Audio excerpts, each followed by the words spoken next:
السلام عليكم ورحمة الله وبركاته. إن الحمد لله نحمده ونستعينه ونستغفره ونعوذ بالله من شرور أنفسنا وسيئات أعمالنا. من يهده الله فلا مضل له ومن يضلله فلا هادي له. أشهد أن لا إله إلا الله وحده لا شريك له وأشهد أن محمدًا عبده ورسوله وخليله وصفيه من خلقه.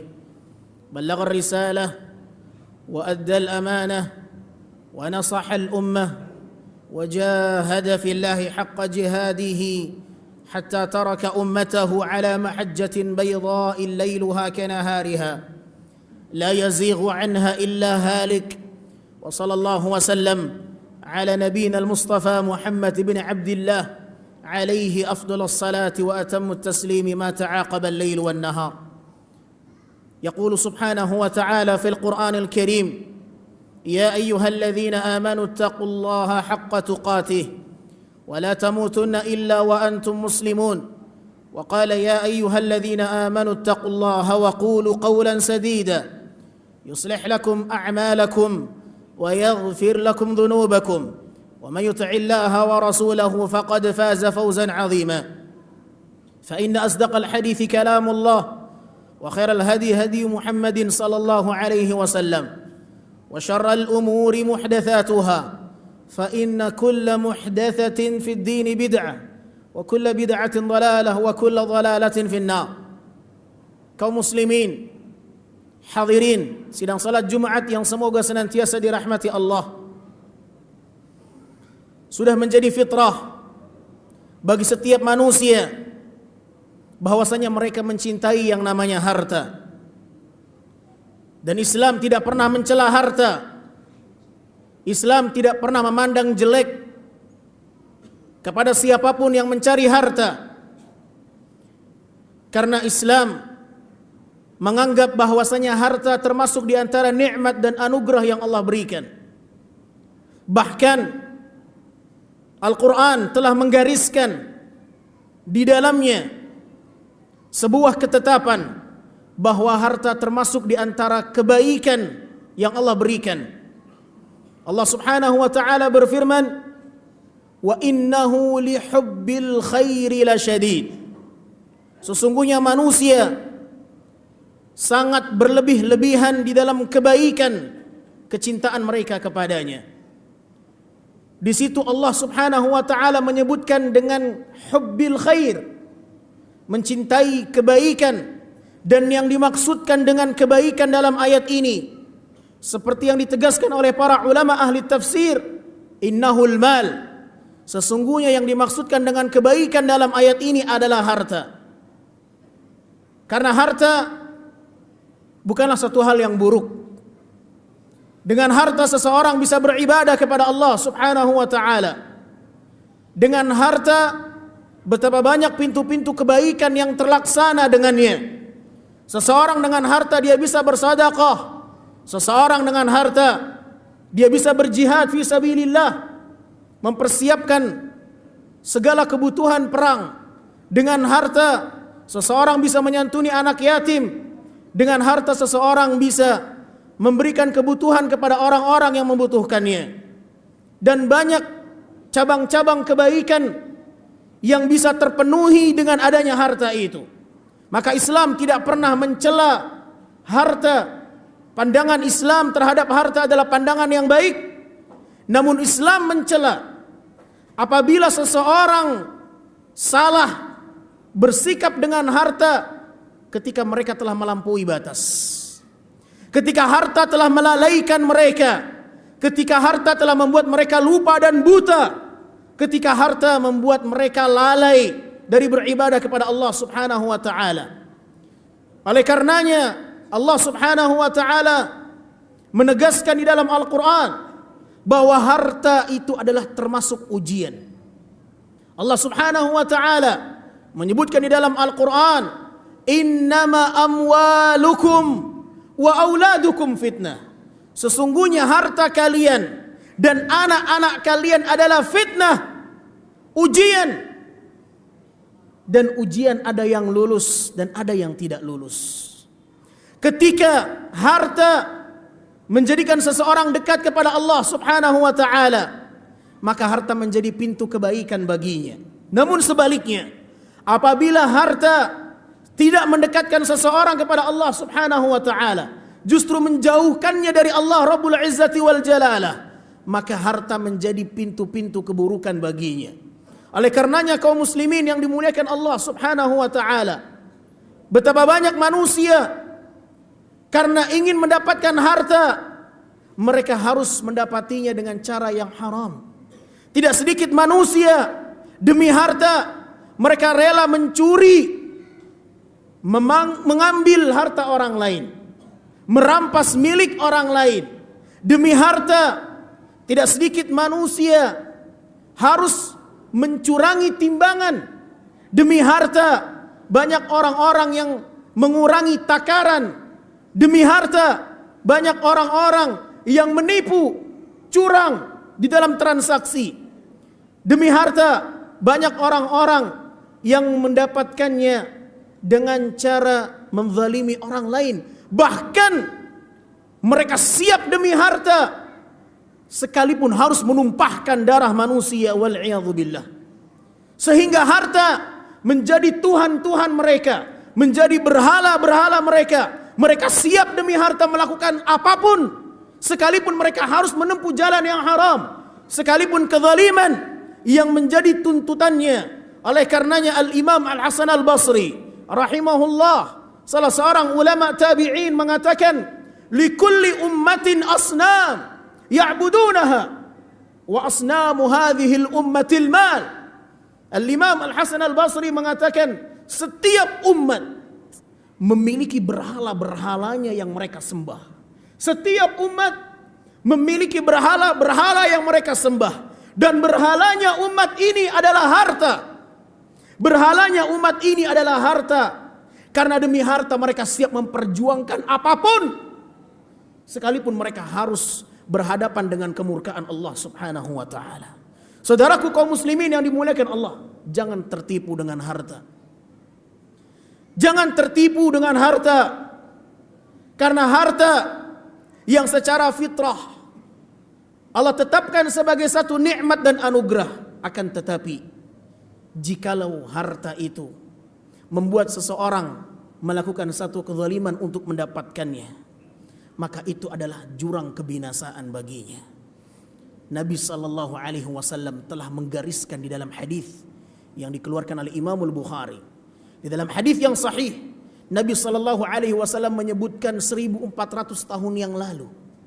Nabi alaihi salatu wasallam mengatakan, la ya'tiyanna 'ala an-nasi zamanun la yubalil mar'u bima akhadha al-mal amin halalin amin haramin. Kata Nabi sallallahu alaihi wasallam, akan datang suatu masa di mana manusia tidak lagi memperdulikan hasil pendapatannya, tidak lagi memperdulikan apakah ini hasil yang halal atau yang haram. Nabi alaihi salatu wassalam telah menyebutkan 1400 tahun yang lalu sebagai satu peringatan yang akan terjadi. Akan datang suatu masa, akan datang suatu zaman di mana manusia tidak lagi memperdulikan penghasilannya, tidak lagi memperdulikan pendapatannya. Apakah mereka mendapatkan dari hasil yang halal ataukah dari hasil yang haram? Saudaraku yang dimuliakan Allah Subhanahu wa taala, ingat, ketika harta membutakan kita, maka kita akan lupa tujuan hidup kita yang sesungguhnya. Tujuan kita hidup hanya untuk beribadah kepada Allah Azza wa Jalla. Bagaimana ibadah menjadi satu misi dalam kehidupan kita. Namun betapa banyak orang-orang yang dibutakan, mereka dilupakan dari misi mereka diciptakan oleh Allah Subhanahu wa taala, sehingga mereka tidak lagi memperdulikan ini ibadah atau bukan ibadah. Yang penting harta, harta, harta, dan tidak akan ada yang membuatnya berhenti meraih harta. Dia akan selalu menjadi obsesi kehidupannya adalah harta. Tidak akan ada yang bisa membuat dia berhenti untuk mencari harta. kecuali apabila mulutnya telah terpenuhi dengan tanah. Nabi sallallahu alaihi wasallam mengatakan, menyebutkan di dalam sebuah hadis, "Lau anna libni Adam wadiyan min dhahab, latamanna wa labtagha thaniyan, wa la yamla famahu illa turab." Kalau sekiranya anak Adam diberikan satu anugerah berupa lembah yang berisi emas, niscaya mereka akan mengharapkan lembah emas yang kedua. Dan apabila dia diberikan lembah emas yang kedua, dia akan mengharapkan lembah emas yang ketiga. Dan akan terus obsesi dia demikian. Tidak akan ada yang memberikan dia peringatan yang bisa memutus angan-angannya dari mengumpulkan harta, kecuali apabila mulutnya telah dipenuhi dengan tanah. Apabila kematian telah datang di hadapannya, barulah dia berhenti dari obsesinya mencari dunia. Saudaraku kaum muslimin yang dimuliakan Allah, jangan jadikan harta sebagai berhala. Jangan jadikan harta sebagai Tuhan, yang demi harta kita siap rela melakukan apapun, sekalipun kita berbuat zalim kepada manusia. Hati-hati, kezaliman akan menjadi kegelapan bagi seseorang yang melakukannya. Nabi sallallahu alaihi wasallam mengatakan, ittaqu dzulma fa inna dzulma dzulumatin yaumal qiyamah. Jauhilah oleh kalian perbuatan zalim, karena perbuatan zalim akan menjadi kegelapan bagi seseorang di hari kiamat. Semoga Allah subhanahu wa ta'ala melindungi kita dari harta-harta yang tidak jelas, dari harta yang haram. Berusahalah untuk tetap berusaha mencari harta dengan cara yang halal, dengan cara yang diridhai oleh Allah subhanahu wa ta'ala. Jangan terpancing dengan orang-orang yang berlimpah hartanya, akan tetapi mereka mendapatkannya dengan cara yang haram. Akan tetapi bersyukurlah dengan yang sedikit, akan tetapi engkau mendapatkannya dengan cara yang halal. Itulah yang diridhai dan diberkahi oleh Allah subhanahu wa ta'ala. Aqulu ma tasma'un wa astaghfirullah li wa lakum wa lisairil muslimina min kulli dhanbin wa khati'ah fastaghfiruhu wa tubu ilayhi innahu huwal ghafurur rahim.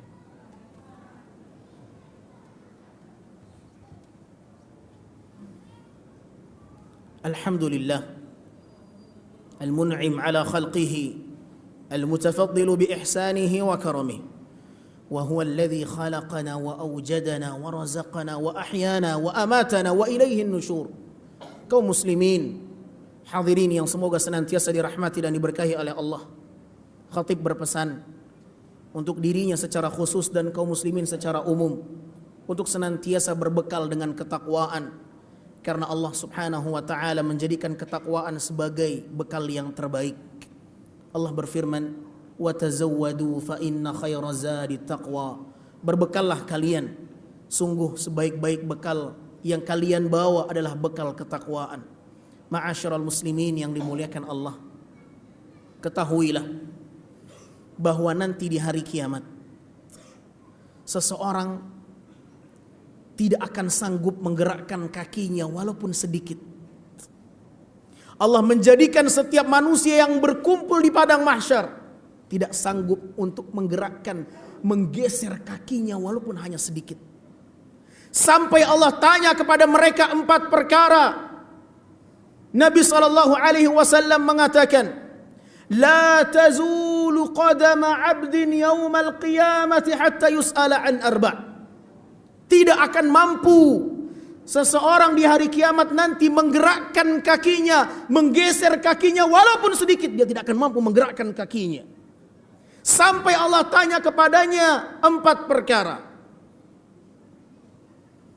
An umrihi fima afna wa an shababihi fima ablah wa an malihi min aina iktasabahu wa fima anfaqah wa an ilmihi madza amila bihi. Kata Nabi sallallahu alaihi wasallam, kelak di hari kiamat seorang hamba tidak akan mampu menggerakkan kakinya sedikit pun sampai Allah tanya 4 perkara. Dalam riwayat yang lain Allah akan tanya kepada dia 5 perkara. Tentang umurnya dihabiskan untuk apa? Masa mudanya dihabiskan untuk apa? Dan hartanya dia dapatkan dari mana? Kemudian kemana dia belanjakan? Dan ilmunya sudahkah dia amalkan? Di dalam hadis ini Nabi SAW menerangkan kepada kita bahwa harta akan kita pertanggungjawabkan, ma'asyiral muslimin yang dimuliakan Allah.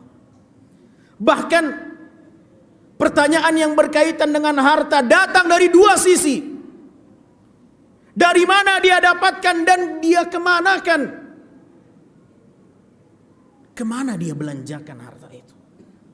Karena ada sebagian orang mendapatkan harta yang halal, akan tapi dia belanjakan di tempat yang haram. Ada di antara mereka mendapatkan harta dengan cara yang haram, akan tapi dia belanjakan di tempat yang halal. Atau sebaliknya. Atau dia mendapatkan dari jalur yang haram dan dia belanjakan di tempat yang haram juga. Maka ini berlipat-lipat dosanya. Saudaraku kaum muslimin yang dimuliakan Allah, hati-hati. Jangan sampai kita memakan 1 rupiah pun kecuali kita mendapatkannya dengan cara yang halal. Sungguh aneh. Betapa banyak orang tua yang mendambakan anaknya menjadi anak yang saleh. Siapa di antara kita yang tidak pernah berangan-angan memiliki keturunan anak-anak yang saleh? Setiap kita berangan-angan kalau sekiranya anaknya, putrinya, keturunannya adalah keturunan yang saleh. Akan tetapi dia lupa. Dia memberikan harta yang haram. Dia menafkahi keluarganya dengan nafkah yang haram. Apakah mereka mendambakan kebaikan tapi dengan cara yang haram? Mereka lupa jalur mana yang harus dia tempuh. Hati-hati ma'asyal muslimin dengan kezaliman. Karena kezaliman akan membinasakan manusia.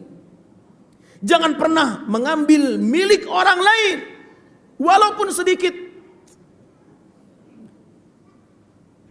Jangan pernah kita mengambil harta tanah orang lain.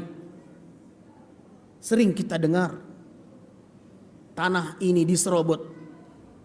Tanah si fulan diambil, diserobot oleh orang lain. Dan pihak-pihak terkait pun mendukung kezaliman itu. Subhanallah. Padahal dia tahu siapa pemilik tanah ini yang sebenarnya. Akan tetapi karena tuntutan harta. Akan tetapi karena tuntutan harta, pihak-pihak terkait justru dia siap memasang badan untuk membela orang yang salah karena dia tahu tuntutannya adalah harta. Yang akan dia dapatkan adalah harta. Hati-hati ma'asyar muslimin. Jangan tolong menolong dalam kezaliman karena Anda akan mendapatkan balasan yang sama. Anda akan mendapatkan azab yang sama. Dengarkan, Nabi SAW mengatakan di dalam sebuah hadis yang diriwayatkan oleh Imam Al-Bukhari dan Imam Muslim. Nabi SAW bersabda, "Man iqtata'a shibran minal ardi zulman, tawaqahu Allahu yawmal qiyamah iyyahu min sab'i aradin." Kata Nabi SAW, barang siapa yang mengambil 1 jengkal tanah dengan cara yang zalim milik orang lain, maka di hari kiamat nanti Allah akan timpakan 7 lapis bumi di atas pundaknya. Barang siapa yang mengambil 1 jengkal tanah secara zalim, dia mengambil milik orang lain, dia menyerobot tanah orang lain, Allah akan timpakan di atas pundaknya 7 lapis bumi. Bagaimana kalau sekiranya dia mengambil 2 jengkal? Bagaimana kalau dia mengambil 3 jengkal? Itu tidak lagi main. Permainan orang sekarang 1 hektar. Permainan orang sekarang 2 hektar. Maka ingat, 1 jengkal saja mereka diancam akan memikul 7 lapis bumi ke dalam. Bagaimana dengan mereka yang mengambil 1 meter? Bagaimana mereka yang mengambil 2 meter? Bagaimana mereka yang mengambil 1 hektar dan seterusnya? Dia akan memikul 7 lapis bumi di pundaknya. Itulah ancaman mereka yang mengambil tanah milik orang lain. Ingat ma'asyar muslimin, kezaliman apapun, sekecil apapun kezaliman itu akan membinasakan seseorang. Jangan jadikan harta sebagai berhala, sebagai tuntutan. Yang demi harta kita rela mengorbankan agama kita. Yang demi harta kita rela mengorbankan akhirat kita. yang demi harta kita rela menjadi orang yang akan diancam oleh Allah dengan ancaman yang sangat besar, maka harta akan menjadi fitnah bagi dia. Sadarlah saudaraku yang dimuliakan Allah, perbaiki bagaimana pola hidup kita, bagaimana kita mencari harta yang halal, bagaimana kita tinggalkan harta yang haram. Jangan pernah terpancing dengan kekayaan yang dimiliki oleh orang lain, akan tetapi jadikan cara yang halal sebagai orientasi kita mencari keridhaan Allah Subhanahu wa taala. Semoga Allah Subhanahu wa taala senantiasa memberikan petunjuk dan hidayahnya kepada kita semuanya, dan semoga kaum muslimin menyadari bahaya kezaliman yang telah mereka perbuat. Bagi mereka yang telah berbuat kezaliman, bagi mereka yang telah mengambil harta milik orang lain, yang telah merampas hak-hak orang lain, segera kembalikan hak-hak mereka sebelum datang pertanggungjawaban yang mereka tidak akan pernah rela, mereka tidak akan pernah ridha di hari kiamat untuk dibalas ketika itu, kecuali dengan pahala yang telah Anda kumpulkan. Innallaha wa malaikatahu yusalluna 'alan nabi يا أيها الذين آمنوا صلوا عليه وسلموا تسليما اللهم اغفر للمسلمين والمسلمات المؤمنين والمؤمنات الأحياء منهم والأموات إنك سميع قريب مجيب الدعوات يا قاضي الحاجات ربنا لا تزغ قلوبنا بعد إذ هديتنا وهب لنا من لدنك رحمة إنك أنت الوهاب ربنا ظلمنا أنفسنا وإن لم تغفر لنا وترحمنا لنكونن من الخاسرين اللهم آت نفوسنا تقواها وزكها أنت خير من زكاها أنت وليها ومولاها ربنا ظلمنا أنفسنا وإن لم تغفر لنا وترحمنا لنكونن من الخاسرين ربنا آتنا في الدنيا حسنة وفي الآخرة حسنة وقنا عذاب النار عباد الله إن الله يأمرنا بالعدل والإحسان وإيتاء ذي القربى وينهى عن الفحشاء والمنكر والبغي يعظكم لعلكم تذكرون فاذكروا الله الكريم يذكركم واشكروه على نعم يزدكم ولذكر الله أكبر وأقيموا الصلاة